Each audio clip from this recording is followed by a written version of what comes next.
With E3 back and Nintendo confirmed to be in attendance, the excitement in the air is palpable. As I do before every E3, I've used my best powers of prediction to try to guess some of the announcements we'll see in the still unconfirmed Nintendo Direct. I have to say I feel pretty good about my picks here, and if these hold true, it's going to be a pretty darn good Direct. Just a few caveats before we start. For this video, I'm just sticking to first-party or Nintendo-published announcements. That's typically what most of us care about during these Directs, and frankly I don't know enough about the third-party games that could come to Switch to make a good enough prediction.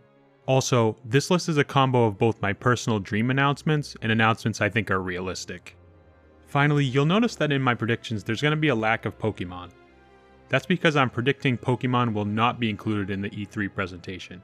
Instead, there will be a Pokemon Presents close to E3 with info on both new Switch titles.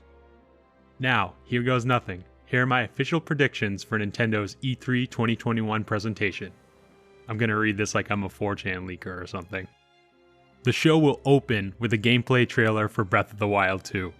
The game will feature the same map as Breath of the Wild, but there will be more verticality, as pieces of the land will be taken up into the sky as floating islands.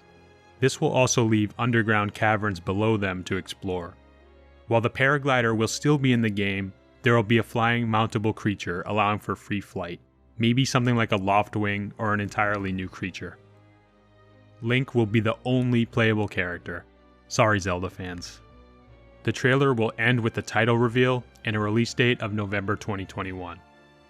Mr. Aonuma will take the screen to talk briefly about development and announce the game will have extensive segments on Nintendo Treehouse Live. Also, he'll remind fans that the team is still working hard to complete the game, and to remember Skyward Sword HD is releasing soon. He hopes fans enjoy both. He reminisces on how far the series has come, and mentions that both of these games are a great way to commemorate the 35th anniversary. There will be trailers shown for two upcoming releases we already know about: Mario Golf Super Rush and Monster Hunter Stories 2: Wings of Ruin. Animal Crossing New Horizons will receive a summer update featuring Kapp'n and Tortimer Island. Kapp'n will appear on certain days at the pier, offering rowboat rides to Tortimer Island, where rare seasonal bugs and fish will be attainable. There will also be a shop on the island run by Kapp'n and his family members, which sells exclusive items. Legend of Zelda items will also be added in this update. The trailer will showcase some of those, as well as Zelda villagers returning from New Leaf. They can be invited to the campsite by scanning certain Zelda amiibo. This free update will be released in July. Next will be a first look at Monolith Soft's new game, starting with a slow pan around a large desert with dinosaur-like monsters grazing. What looks to be a futuristic, off-road vehicle can be seen in the distance. A male character is standing next to it, staring at a large city skyline. Only his back is shown, and he seems to carry two pistols, one in a holster on each side of his pants. The wind is blowing his clothes and scarf, and the camera fades out to a 3. Xenoblade Chronicles 3, working title, is slated for late 2022. Mr. Sakurai will address the audience from his office, saying that the team has been hard at work developing the next fighter for Super Smash Bros. Ultimate, and that they have prepared a video. A cinematic trailer reveals Sora from the Kingdom Hearts series, and a bit of gameplay and his stage is shown. Sakurai reveals his fondness for the character, and how he has been personally trying for years to get this character to work in Smash. He will then show a short trailer featuring new Mii costumes. This will include some Kingdom Hearts exclusive characters, but no classic Disney characters a la Mickey Mouse and Goofy. Another notable Mii costume that will be added in the update is Mallow from Super Mario RPG. Sora, his stage, and the Mii costumes will be available later in June. Also, Sakurai will announce that the Min Min and Steve amiibo figures will be released in the fall.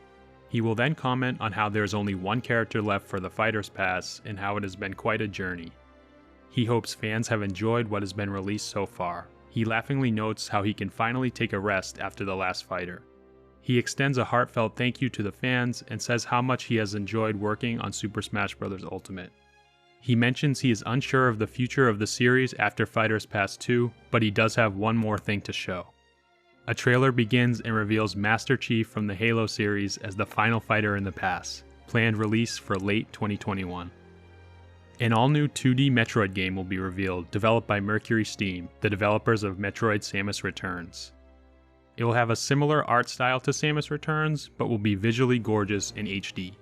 The game is already complete and will be released in August of 2021. Fans will be thanked for their ongoing support of the Nintendo Switch, and the Direct will end with a "one more thing." It will be a first look trailer at a brand new 2D Mario platformer developed by Nintendo EAD.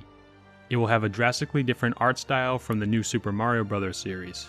Mario will get a small redesign but will remain fairly consistent with his new Super Mario Bros. Look. The main difference will be in the environments.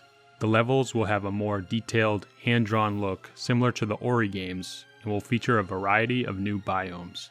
The trailer will show some new power-ups and all new platforming mechanics, including a mid-air dash similar to the one in Celeste.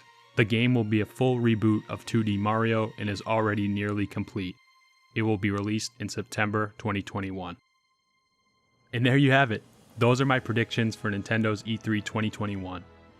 I also have to note that I do believe a Switch 2 or Switch Pro will be released alongside Breath of the Wild 2, but it will not be shown or mentioned in this Direct. It will get a dedicated presentation later this year. So, let me know what you think and give me some of your own E3 predictions in the comments. Do you think this is finally when we get more information on Breath of the Wild 2? And what do you think about a 2D Mario reboot in the post-Mario Maker era? I'd love to hear all about it, and remember to hit subscribe if you want more quality Nintendo content.